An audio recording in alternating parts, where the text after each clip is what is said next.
Bienvenue sur Africa 24 dans cette nouvelle édition du QG Weekend. Voici les titres de l'actualité.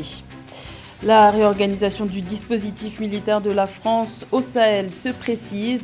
La présidence française a annoncé son calendrier pour les semaines à venir.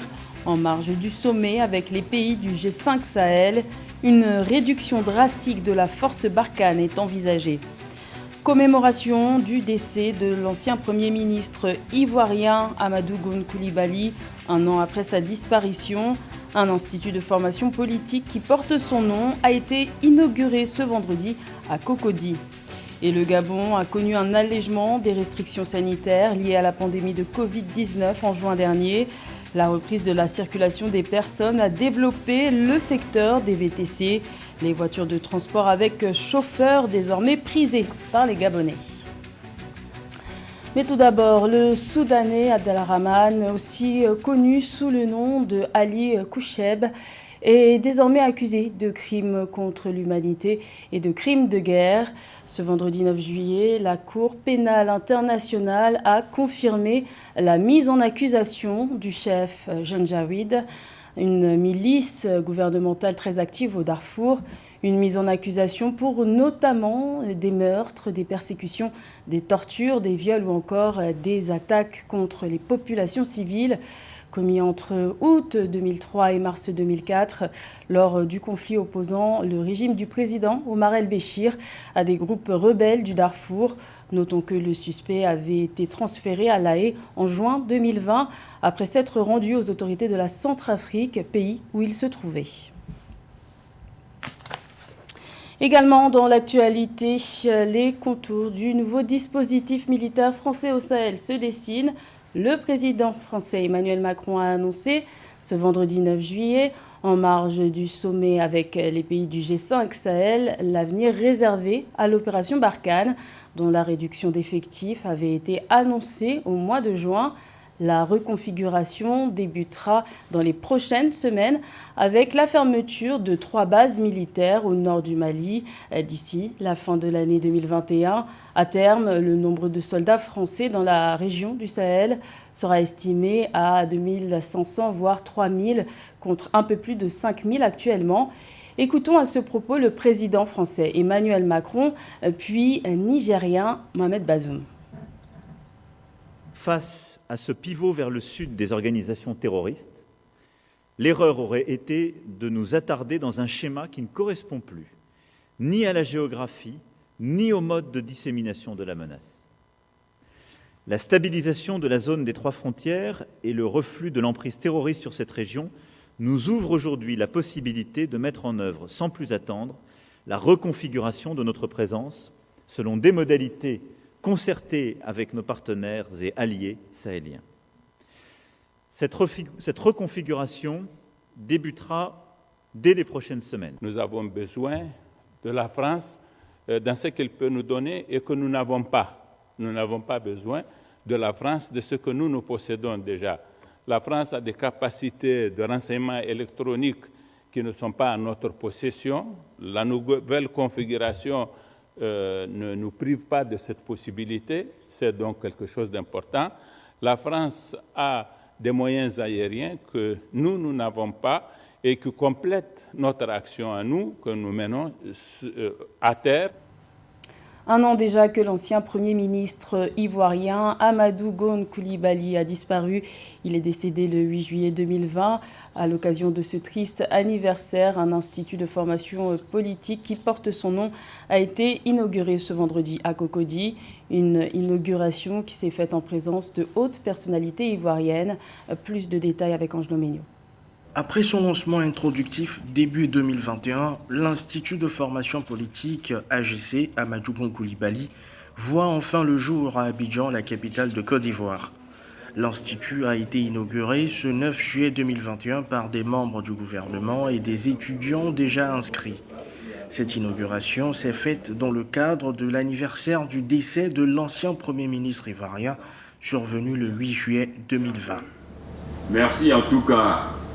Félicitations d'avoir été retenu, mais vous êtes sur les pas d'un homme d'État, d'un homme d'une grande humilité qui a montré que l'humilité n'était pas antinomique avec la rigueur, mais que l'humanisme n'était pas antinomique avec la rigueur, que la générosité n'était pas antinomique avec la rigueur.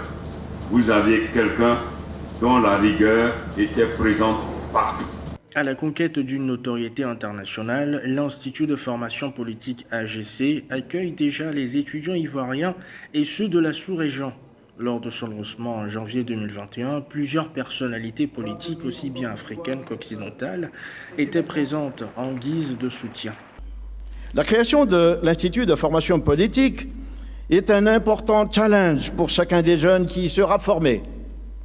Ils vont recevoir un enseignement placé sous l'égide des valeurs incarnées par un homme, le Premier ministre Amadou Gon Coulibaly, qui, par son extraordinaire parcours politique, a su donner un exemple d'engagement, de rigueur, d'humilité, de loyauté, de fidélité et de disponibilité au service de ses concitoyens.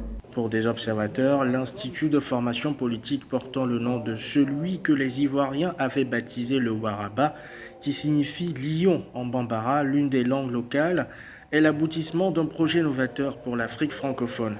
C'est d'ailleurs la première école du genre à vocation sous-régionale, affirment les autorités ivoiriennes.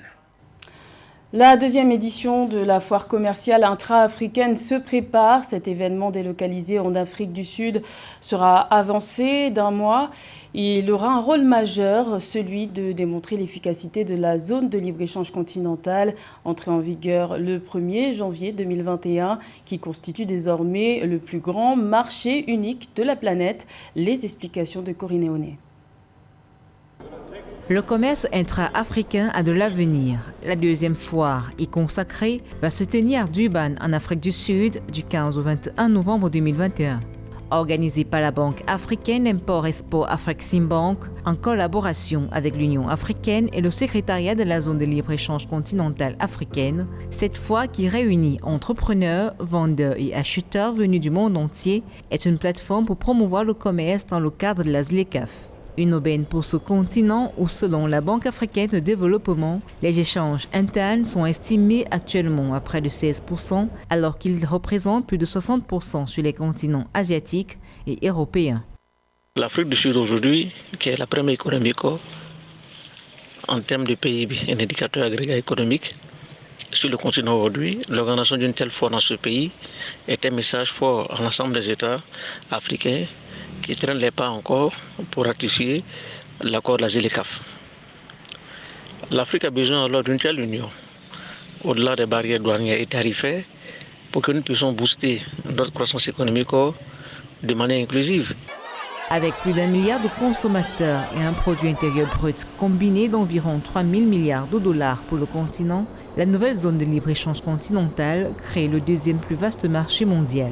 Active depuis janvier 2021, elle devrait permettre d'accélérer les échanges à l'intérieur du continent, notamment à travers la suppression de 90% des taxes douanières sur les 15 prochaines années.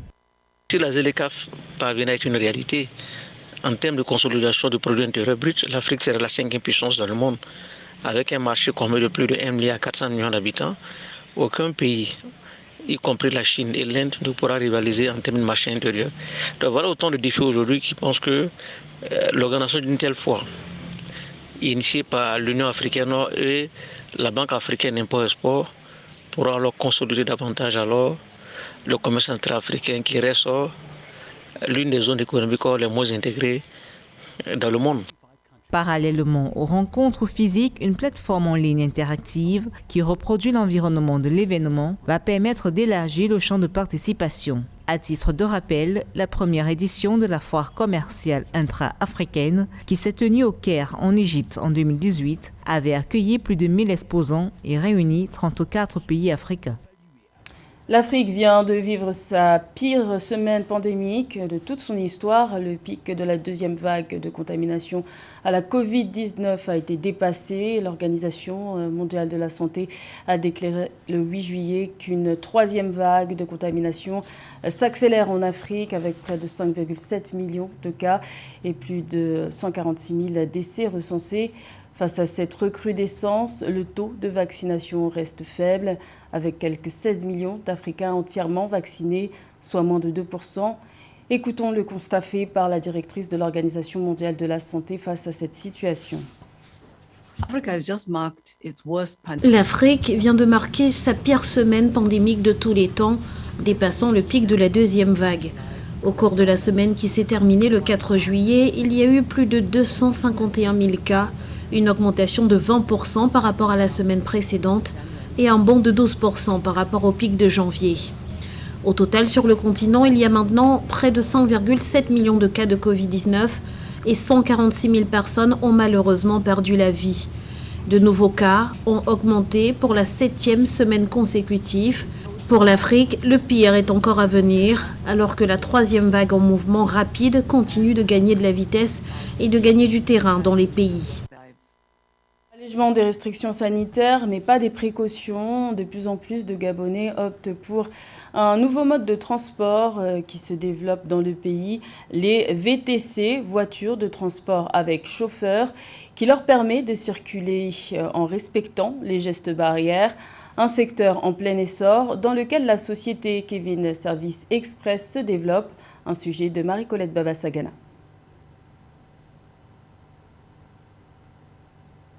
Face à la propagation du coronavirus, le gouvernement gabonais a pris des mesures limitant certaines activités. Pour garantir le déplacement des populations en cette période de pandémie, certaines entreprises du secteur des transports innovent en mettant sur le marché des voitures de transport pour lutter contre la propagation du coronavirus. C'est le cas de la société Kevin Service Express qui s'est fixé l'objectif de transporter la population résidente dans les villes de Libreville, Ovendo et Akanda dans le strict respect des mesures barrières. Pour lutter contre la Covid-19, les moyens que notre structure a pu prendre, d'abord, c'est la création de cette structure. Nous l'avons créée, c'était pour participer à la lutte contre la pandémie de la Covid-19. Nous mettons à disposition 2 véhicules de VTC, voitures de transport avec chauffeur, avec une obligation de 2 personnes maximum de monter dans le véhicule, pas plus de 2, c'est strictement interdit. Et nous ne faisons pas du tout du covoiturage. Les chauffeurs, ils ont leur masque. Avant de monter dans le véhicule, vous êtes désinfecté, on vous désinfecte les mains obligatoirement. Et après chaque course, nous avons toute une structure pour désinfecter nos véhicules, de telle sorte que les autres clients, quand ils viennent monter, au moins ils sont dans un endroit sain et en toute sécurité. C'est vraiment un élément très important de Kevin Service Express, la lutte contre la propagation de la pandémie. Offrant à la fois fiabilité, sécurité et confort, ce nouveau mode de transport déjà expérimenté dans d'autres pays d'Afrique francophone, à l'image de la Côte d'Ivoire, fait des émules au Gabon. Pour preuve, depuis sa mise sur pied en février 2021, la plateforme Kevin Service Express enregistre un taux de plus de 80% de satisfaction de la clientèle. Cette start-up ambitionne ni plus ni moins que de révolutionner le secteur des transports au Gabon, le tout en luttant contre la propagation du coronavirus. Alors, nous avons mis en place un questionnaire sur l'administration du questionnaire par rapport au degré de satisfaction de la clientèle sur les prestations de Kevin Service Express. Aujourd'hui, nous sommes en début du mois de juillet. Les statistiques nous montrent par rapport au mois de juin que nous sommes à 85% de taux de satisfaction en ce qui concerne la clientèle au niveau de Libreville. Avec une moyenne de 25 coups de téléphone par jour. Donc si vous voyez que vous multipliez 25 coups de téléphone par jour, sinon 30 courses par jour, nous sommes à peu de 1000 courses dans le mois, sachant très bien que moi, un minimum 30 jours. Disposant d'une flotte d'une vingtaine de véhicules, la société Kevin Service Express entend révolutionner le transport au Gabon tout en créant des emplois pour les jeunes. Roulant en plein gaz sur l'autoroute de la modernité, Kevin Service Express nourrit le doux rêve de devenir leader du transport de luxe au Gabon et en zone CEMAC. C'était le journal de la rédaction. Merci de l'avoir suivi. L'information continue sur Africa 24.